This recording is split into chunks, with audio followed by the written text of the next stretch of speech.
Las magistraturas actuamos con absoluta responsabilidad pública, profesionalismo y con apego a los principios que todo juez y jueza deben cumplir.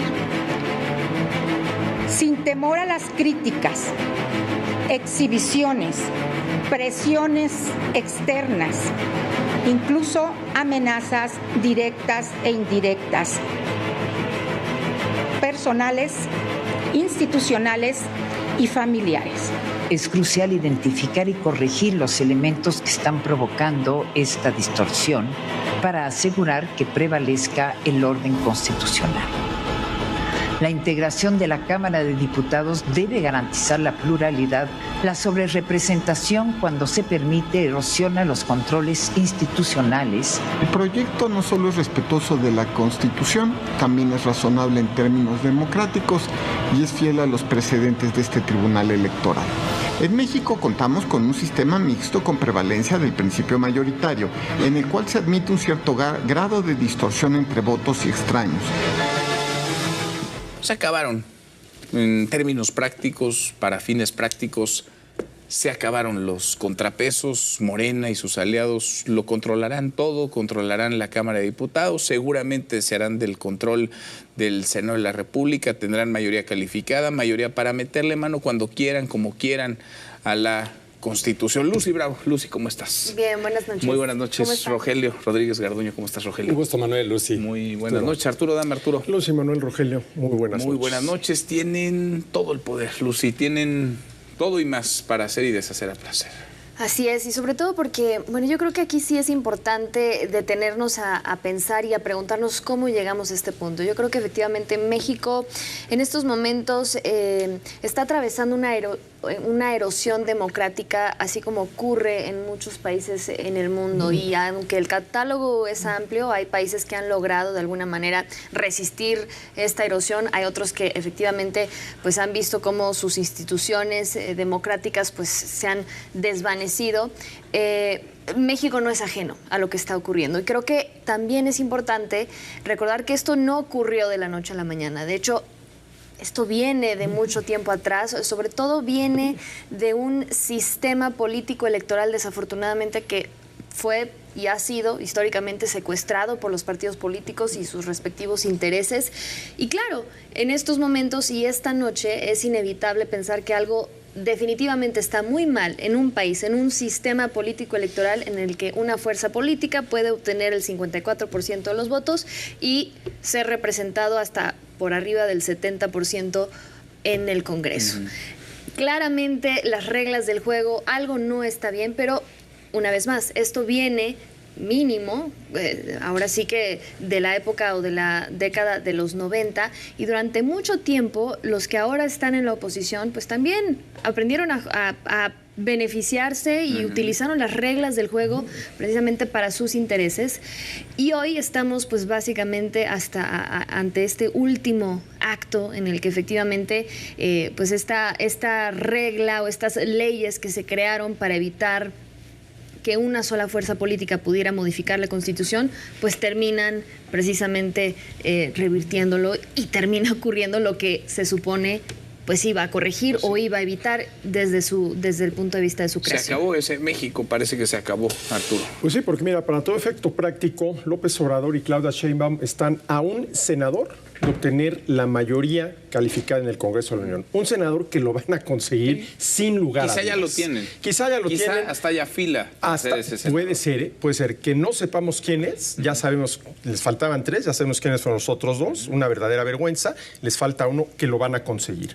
Ahora, esto para todo efecto práctico, Manuel, supone la desaparición de la división de poderes en el país y volver a un presidencialismo que supone una enorme concentración de poder en las manos del Ejecutivo Federal. Porque con la mayoría calificada en el Congreso está supeditado a lo que quiera el Poder Ejecutivo Federal. Y si se logra la reforma judicial, que muy probablemente va a darse, se podría también supeditar, sobre todo a la Suprema Corte de Justicia de la Nación, a los caprichos, órdenes, deseos del Ejecutivo Federal. Entonces, formalmente seguirá habiendo división de poderes, pero para todo efecto práctico no lo va a haber. Ahora, todos responden al Poder Ejecutivo. Al Poder Ejecutivo, ¿no? Ahora, dos comentarios. Lo paradójico. A ver, la decisión que tomó hoy el Tribunal Electoral del Poder Judicial de la Federación es una clara muestra de que efectivamente hace falta una reforma judicial. Digo, eso me queda clarísimo. No en el sentido que la plantea López Obrador con la elección popular de jueces, magistrados y ministros. Que, por cierto, a los integrantes de la Sala Superior ni les toca, ¿eh? No, por eso. A ellos los miden con otra diferente vara. Sí, pero bueno, necesitamos. Y lo que llama la atención es cómo el presidencialismo no se ha ido de México. A ver, la decisión del INE el pasado viernes, ¿a qué responde? Al presidencialismo. Por convicción o por conveniencia. La decisión hoy del Tribunal Electoral, ¿a qué responde? Pues a que por convicción o por conveniencia consideran que el presidencialismo, entendido como una excesiva, amenazante, desequilibrante, ¿sí?, acumulación de poder en el Ejecutivo, es lo correcto, Manuel. ¿Es el PRI lo que estamos viendo? Sí. No, es la cuarta transformación de la vida pública, como tanto repiten. Es la transformación del PRI. Está repleto de priistas, el Congreso, la Cámara de Diputados, el Senado. Veíamos ahora las caras. Unos llegaron hace 5 minutos, otros tienen ahí 5, otros un poco más años, pero casi todos vienen del PRI, Rogelio. Y en efecto es así. Estamos reviviendo el modelo de los años 70. Un partido fuerte con un presidente, ciertamente presidente Serra con un control, pero yo quiero comentar, si me permiten, la decisión del tribunal. A ver. La decisión del tribunal es una decisión lamentable, porque pudo haber sido histórica. 4-1 la votación. 4-1, yo diría que un tribunal, una sala superior incompleta, además, porque debería tener 7 integrantes. Debería haber sido 4-2, porque el magistrado Reyes Rodríguez dijo no estoy de acuerdo y al final votó a favor. Sí. ¿Cuál es un poco técnicamente esa situación? Que el artículo 54 limita que no más de 8% del porcentaje del total de la votación obtenida, por cuanto a los partidos políticos. No hace referencia a las coaliciones. Entonces, las coaliciones van y se registran en un vacío, en el periodo de registro, y ahí ellos se reparten. El jefe, digamos, de la coalición de Morena dice este porcentaje para este para este y este para este, y entonces va y le fija las reglas al INE. Como en ese momento no impugnaron, fue el alegato del magistrado ponente, Felipe de la Mata, entonces se hace regla porque no se impugna. Entonces, adiós Constitución, adiós leyes. La regla es la que pone el partido mayoritario y líder de la coalición. Ahora, eso se queda ahí. Y como los demás no impugnan, entonces ahora que es el momento de impugnar el resultado final, dice, no hay oportunidad, número 1. 2, las coaliciones no están reguladas. Entonces, pese a que, como bien dice Lucy, el porcentaje es claramente no correspondiente, no es lo mismo 54 a 72. Entonces dicen, reconocemos que no tenemos un sistema de representación pura en México. Tenemos un sistema de representación mixta, no sé qué sea esa cosa. Y de aquí al próximo proceso electoral podemos modificar la ley para que aclare la Constitución. Por ahora nos quedamos con los criterios de 2018, 2021, 2014. En 2018 nos equivocamos, en 2021, pero nadie dijo nada. Y hoy teníamos la oportunidad de ir a la Constitución y preferimos seguirnos equivocando. Entonces declaran que están equivocados en el criterio, pero que estas son las reglas. ¿Cuáles reglas? No es jurisprudencia, pese a que la magistrada presidente lo haya dicho. No es jurisprudencia porque nunca se sentó la jurisprudencia. Son criterios al modo. O sea, lo que nos dice Rogelio es los criterios, el sentido del voto de la mayoría de los integrantes de la Sala Superior del Tribunal Electoral no estuvo apegado a lo que debía ser, digamos, reflejar el sentir la voluntad de los ciudadanos en las urnas, en la votación del domingo 2 de junio. En absoluto no.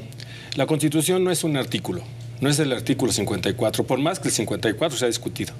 Hay otros artículos armónicos, sistemáticos del principio de la efectividad del sufragio, sin duda alguna, los principios electorales que deben de regir, la equidad, la igualdad y sobre todo el papel de un tribunal en materia electoral. Aunque decía Mónica Soto que la democracia está más viva, la presidenta del Tribunal Electoral, la más viva que nunca, ya sin pudor.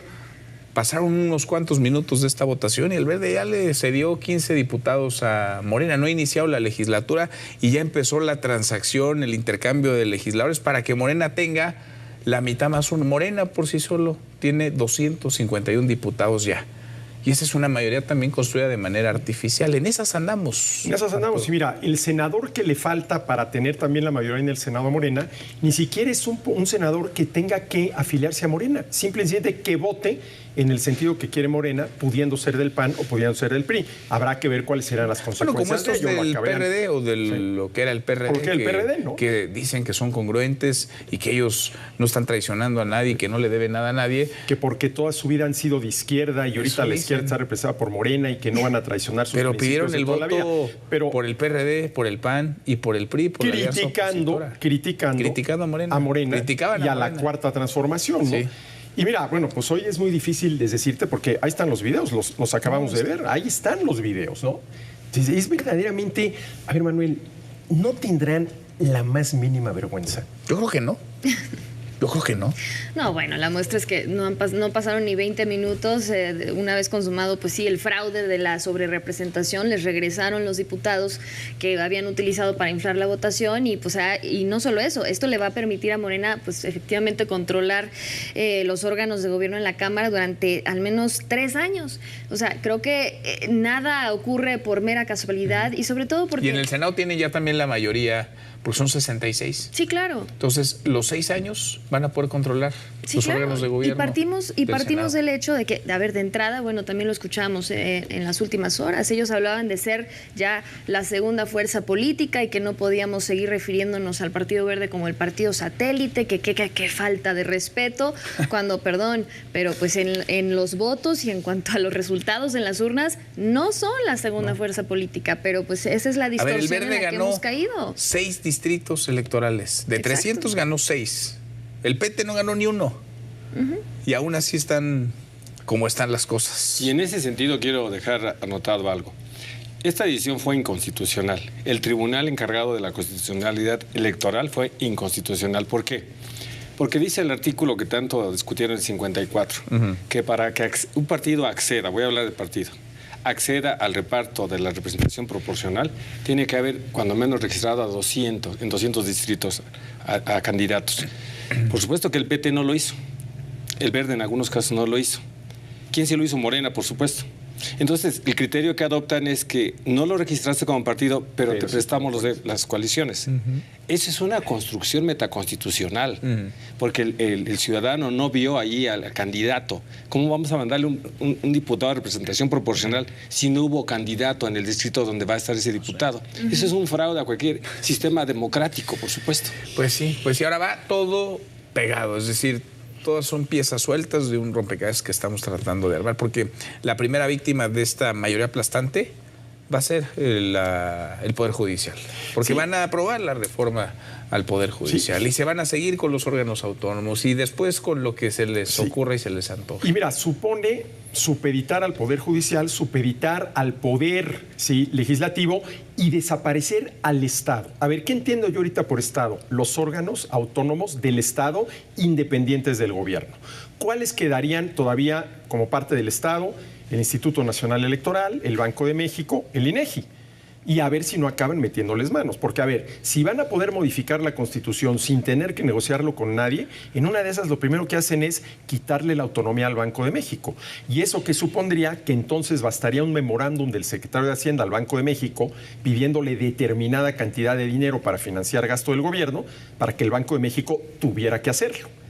Y si así sucediera, pues el gobierno empezaría a gastar ese dinero, a generar demanda, y si la oferta no aumenta en la misma proporción, se te empieza a disparar la inflación de una manera como nos sucedió en los años 70 y 80. Y no habría Poder Judicial que interviniera en el tramo, digamos, legislativo, porque te podrías pasar el proceso legislativo por donde se te ocurra y alguien va a ir a impugnar una cosa que nadie va a detener nunca, que nadie va a frenar nunca, porque el Ejecutivo lo controlaría todo, al Legislativo y también al Judicial. Ahora, mucha, digamos, de la discusión que se ha dado en días recientes, pues tiene que ver con este famoso mandato, ¿no? ¿Qué interpretar como mandato después de lo ocurrido en las urnas en junio pasado?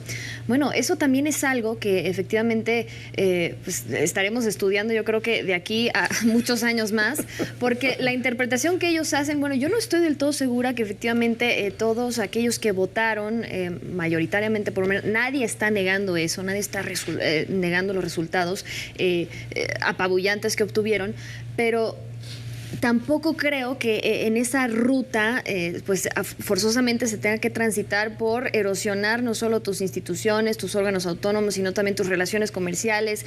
O sea, realmente se está llevando a un extremo, pues sí, preocupante, y no nos puede sorprender evidentemente que pues estas voces pues sean cada vez mayores las que estén alzando la mano. Y sobre todo que se ha llevado este proceso de una manera tan pues acelerada, totalmente a vapor, ¿no? Ya lo decías, esta aplanadora y de una manera totalmente innecesaria. Creo que al final, teniendo precisamente ese bono, ese mandato, esa confianza que les depositaron los votantes, pues tenían realmente mucho tiempo para llevar a cabo cualquier cambio estructural. Ya lo decía Arturo, bueno, nadie puede negar que el Poder Judicial pues tenga muchas cosas que mejorar, pero no es la manera, no es la forma, no son las señales que se deben enviar. Déjame dejar una anotación. El día de mañana, si no es que ahora, ya estarán los analistas, expertos diciendo, la Corte, ¿cuál es el papel de la Corte? Y no tiene ningún papel la Corte, lamentablemente, porque la Corte se puso a sí mismo un freno que es la incompetencia de origen. ¿Qué es eso? Es que la Corte no le entra a la trifulca política. Por eso creó este órgano, uninstancial, déjenme decirlo. Ningún sistema procesal puede apostarle a un órgano de una única instancia. Todo órgano judicial tiene que tener un esquema de revisión. El tribunal no lo tiene. Debía ser la Corte. Pero la Corte se revisó y dijo que no tenía competencia porque no quería entrar a la trifulca política. Y hoy está por la trifulca política a punto de extinguirse. Pues sí. Y con ella muchas otras cosas. Manuel, el mes de septiembre va a ser clave. El 1 de septiembre llega el nuevo Congreso, un mes, el último mes de la administración de López Obrador, antes de que el 1 de octubre entre Claudia Sheinbaum, y creo que va a ser un mes muy interesante. Pues estamos a 33 ¿Qué días. va a ser el Congreso de la Unión ese primer mes en el cual esos diputados, esos senadores ya están en el poder? ¿Tú lo dudas todavía que va a ser? No, pero, hombre, yo soy terriblemente optimista. Todavía pienso que pudiera, sí, ahí la cordura, ¿no? Pero la verdad es que siendo realistas... ¿Pero la cordura de quién? Va a ser, ese es el tema, la cordura de quién. Ese es el tema. Un presidente que está echado para adelante, abriendo frentes a 33 días de dejar el poder y que le complica en demasía el escenario a su sucesora, la mujer más votada, la persona más votada de la historia de este país. Ahora, Manuel, a ver, todo lo que hizo López Obrador para concentrar el poder en el Ejecutivo, a partir del 1 de octubre, ¿realmente se lo va a soltar a Sheinbaum? Pues lo veremos. Arturo, gracias. Muchas gracias. Rogelio, gracias. Lucy, gracias. Hasta mañana. Pásala muy bien.